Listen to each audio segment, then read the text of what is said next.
Hi, today we will learn the names of some drinks in Hausa. Please listen attentively. Fura da nono. Fura da nono.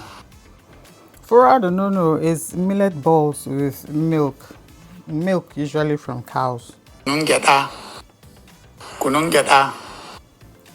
Kunun gyada is groundnut drink or groundnut pudding. It's delicious when you add sugar. Aya. Kunun aya. Kunun aya. Kunun aya is made from tiger nut. It is usually called aya in Hausa. Lemon zaki. Lemon zaki. Lemon zaki is orange juice.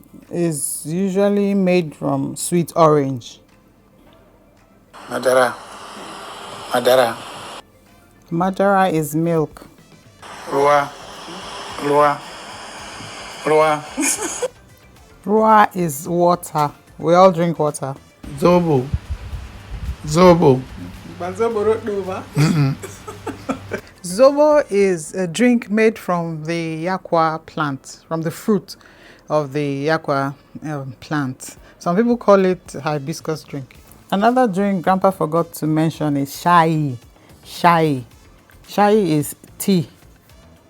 The last drink we'll look at today is lemon kwalba. Lemon kwalba. Kwalba is bottle. The lemon kwalba is a soft drink or soda. Those days they make them in bottles, but these days they have them in cans as well. Which one of these drinks do you like the most? Let's know in the comments below.